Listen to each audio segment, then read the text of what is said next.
मित्रांनो, जेव्हा इस्रोचं रॉकेट आकाशात झेपावतं तेव्हा प्रत्येक भारतीयाची छाती अभिमानानं फुलून येते, बरोबर ना? चांद्रयान 3नं चंद्रावर तिरंगा फडकवला आणि आदित्य L1 सूर्याच्या दिशेने झेपावलं. आपण बातम्यांमध्ये हे सगळं पाहतो, स्टेटसला ठेवतो आणि अभिमानही बाळगतो. पण पण जेव्हा आपण एक MPSC किंवा UPSCचा विद्यार्थी म्हणून या बातम्यांकडे बघतो तेव्हा कुठेतरी पोटात गोळा येतो. का? कारण आपल्याला माहिती असतं की आयोग यावर प्रश्न विचारणारच आहे. आणि मग सुरू होते घोकंपट्टी. चांद्रयान कोणत्या तारखेला लॉन्च झालं, रॉकेट PSLV होतं, GSLV होतं की LVM-3 होतं, लँडर कोण आणि रोव्हर कोण, हे तांत्रिक शब्द आणि तारखा पाठ करून करून आपलं डोकं हँग होतं. दोन वेगवेगळी रॉकेट्स आणि त्यांच्या मोहिमा ऐन पेपरच्या वेळी मिक्स होतात आणि आपला हक्काचा मार्क जातो. पण मित्रांनो, सायन्स आणि टेकचं हे टेन्शन आता कायमचं विसरा. नमस्कार विद्यार्थी मित्रांनो, तुमचं मनापासून स्वागत आहे दिव्य क्रांती अकॅडमीच्या आपल्या या खास सिरीजमध्ये, जिचं नाव आहे 10 मिनिटात टॉपिक क्लिअर. या सिरीजमध्ये आपण परीक्षेला येणारे असे अवघड आणि सतत कन्फ्यूज करणारे टॉपिक्स अगदी हसत खेळत साध्या बोलीभाषेत डोक्यात फिट करतो. आजचा आपला टॉपिक आहे प्रिलिम्सचा अगदी गोल्ड टॉपिक आणि सध्याचा सर्वात ट्रेंडिंग विषय, इस्रो सुपर समरी, चांद्रयान आणि आदित्य L1. आज आपण अशा काही भारी ट्रिक्स बघणार आहोत की झोपेतून उठून जरी कोणी तुम्हाला विचारलं की आदित्य L1चं रॉकेट कोणतं, तरीही तुम्ही अचूक उत्तर द्याल. तयार आहात सगळे? चला तर मग वही पेन बाजूला ठेवा आणि सुरू करूया 10 मिनिटात टॉपिक क्लिअर. मित्रांनो, मला माहिती आहे, चालू घडामोडी आणि तंत्रज्ञान या विषयांची भीती खूप मुलांना वाटते. आर्ट्स आणि कॉमर्सच्या विद्यार्थ्यांना तर हे PSLV, LVM-3 शब्द म्हणजे डोकेदुखी वाटते.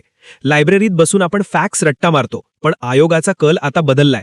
आयोग आता स्टेटमेंट बेस म्हणजे विधानात्मक प्रश्न विचारतो. जर तुमचा कन्सेप्ट आणि फॅक्ट्स दोन्ही क्लिअर नसतील तर एका मार्कानं पोस्ट जाऊ शकते. जे विद्यार्थी गावाकडून येऊन घरच्यांच्या अपेक्षा पाठीवर घेऊन अभ्यास करत आहेत, त्यांच्यासाठी हा एक मार्क किती मोलाचा आहे हे मला अगदी चांगल्या प्रकारे माहिती आहे. पण स्पर्धा परीक्षेत नुसती हार्डवर्क करून चालत नाही, इथे स्मार्टवर्क लागतं.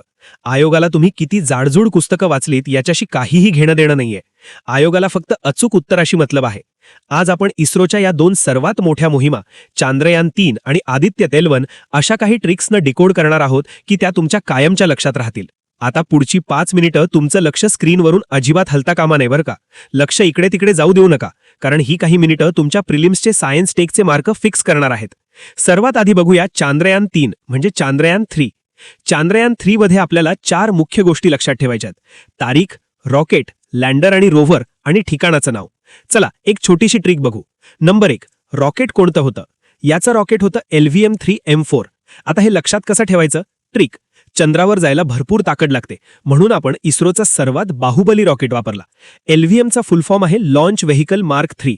आपण ट्रिकसाठी लक्षात ठेवूया लवकर उडाण मार LVM. चंद्रावर लवकर पोहोचायचंय ना, मग लवकर उडाण मार LVM-3. नंबर 2, लँडर आणि रोव्हर. इथे खूप मुलांचा गोंधळ उडतो. लँडर कोण आणि रोव्हर कोण? तर ट्रिक: जो चंद्राच्या जमिनीवर लँड होतो म्हणजे उतरतो आणि ज्याला खूप पराक्रम करावा लागतो तो विक्रम. लँडर लँड करतो आणि पराक्रम करतो. विक्रम साराभाई यांच्या नावावरून हे नाव दिलंय. आणि रोव्हर म्हणजे काय? तर जी छोटी गाडी चंद्रावर फिरून माहिती आणि ज्ञान गोळा करणार आहे. ज्ञान गोळा करणारा कोण? तर प्रज्ञान.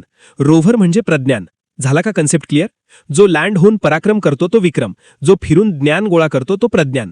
नंबर 3, तारखा आणि ठिकाण. लॉन्च झालं 14 जुलै 2023ला आणि चंद्रावर उतरलं 23 ऑगस्ट 2023ला. 23 ऑगस्ट हा दिवस आता आपण नॅशनल स्पेस डे म्हणजे राष्ट्रीय अंतराळ दिवस म्हणून साजरा करतो.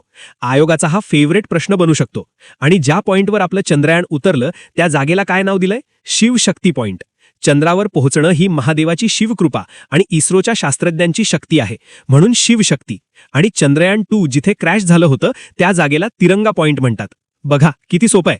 लवकर उडाण मार म्हणजे LVM-3, लँड करणारा विक्रम, ज्ञान देणारा प्रज्ञान आणि जागा कोणती? तर शिवशक्ती. चांद्रयान 3चे सगळे महत्वाचे पॉइंट्स कव्हर झालेत. थांबा, व्हिडिओ अजून संपलेला नाहीये. पिक्चर अभी बाकी है मेरे दोस्त. आता आपण वळूया इस्रोच्या दुसऱ्या सर्वात मोठ्या ट्रेंडिंग मिशनकडे, आदित्य L1 म्हणजे आदित्य L1.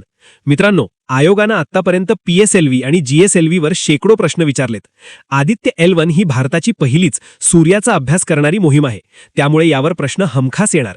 आता यात काय काय लक्षात ठेवायचंय? नंबर 1, मोहीम आणि रॉकेट. आदित्य म्हणजे सूर्य. सूर्यापर्यंत पोहोचायला कोणतं रॉकेट वापरलं? PSLV C-57. आता हे C-57 कसं लक्षात ठेवायचं? ही सगळ्यात भावी ट्रिक आहे, लक्ष देऊ नका. ट्रिक: सूर्याचा पृष्ठभागाचं तापमान साधारण 5500 ते 5700 अंश सेल्सिअस असतं. 5500 टू 5700 डिग्री सेल्सिअस, बरोबर. म्हणून आपण सूर्याकडे जाणाऱ्या रॉकेटला 57 नंबर दिला, PSLV C57. हे फक्त ट्रिकसाठी आहे बरं का. खऱ्या आयुष्यात याचा तापमानाशी संबंध नाहीये, पण आपल्याला परीक्षेपुरतं मार्क मिळवायचा आहे. सूर्याचं तापमान 5700 म्हणून रॉकेट PSLV C57. डोक्यात फिट? नंबर 2, L1 म्हणजे काय? Lagrange point 1. आयोगाचा सगळ्यात ट्रिकी प्रश्न इथेच असतो. L1 म्हणजे काय? मित्रांनो, L1 म्हणजे लॅग्रेंज पॉइंट 1. पृथ्वी आणि सूर्य यांच्यामध्ये अशी 5 ठिकाणं आहेत जिथे दोघांचंही गुरुत्वाकर्षण म्हणजे ग्रॅव्हिटी समान असते.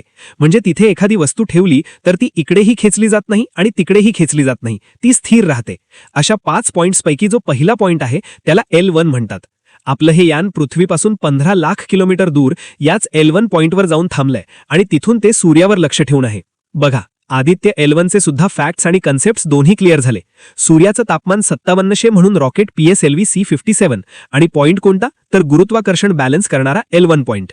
आता आपण 10 मिनिटात टॉपिक क्लिअर सिरीज पाहतोय, तर मी तुम्हाला अर्ध्या ज्ञानावर आणि फक्त 2च मोहिमांवर अजिबात सोडणार नाहीये बरं का. दिव्य क्रांती अकॅडमीचा विद्यार्थी करंट अफेअर्समध्ये कायम एक पाऊल पुढे असला पाहिजे. म्हणून आपण काही अपकमिंग ट्रेंडिंग मिशन सुद्धा बघूया ज्यावर प्रश्न येऊ शकतो. नंबर 1, गगनयान. ही भारताची पहिली मानवरहित आणि नंतर मानवासहित अंतराळ मोहीम असणार आहे. यामध्ये आपण 3 भारतीयांना अंतराळात पाठवणार आहोत. यामध्ये एक व्योममित्र नावाची एक लेडी रोबोट सुद्धा जाणार आहे, हे लक्षात ठेवा. Number 2, NISAR. याचा फुल फॉर्मच सगळं सांगून जातो. NASA ISRO synthetic aperture radar. ही नासा आणि इस्रोची मिळून बनवलेली एक मोठी मोहीम आहे जी पृथ्वीचं निरीक्षण करेल. नंबर 3, शुक्रयान. जसं चांद्रयान, मंगळयान, तसा आता इस्रो शुक्राचा म्हणजे व्हीनसचा अभ्यास करण्यासाठी शुक्रयान पाठवणार आहे. मित्रांनो, तुम्ही फक्त हा व्हिडिओ बघत आहात आणि हसत खेळत तुमच्या सायन्स आणि टेकच्या किती साऱ्या फॅक्ट्स, रॉकेट्सची नावं आणि तारखा पाठ होत आहेत. यालाच म्हणतात अचूक रणनीती. चला, आता वेळ न घालवता पटापट 1 मिनिटाची क्विक रिव्हिजन करूया. स्क्रीनकडे बघू नका, डोळे बंद करा आणि माझ्यासोबत आठवा. नंबर 1, चांद्रयान 3. रॉकेट कोणतं? लवकर उडाण मार म्हणजे LVM-3M4. लँडर कोण? पराक्रम करणारा विक्रम. रोव्हर कोण? ज्ञान देणारा प्रज्ञान. आणि ठिकाण कोणतं? तर शिवशक्ती पॉइंट. दिवस कोणता? तर 23 ऑगस्ट म्हणजे national space day. Number 2, Aditya L1. Rocket कोणतं? सूर्याचं तापमान 5700 म्हणून PSLV C57.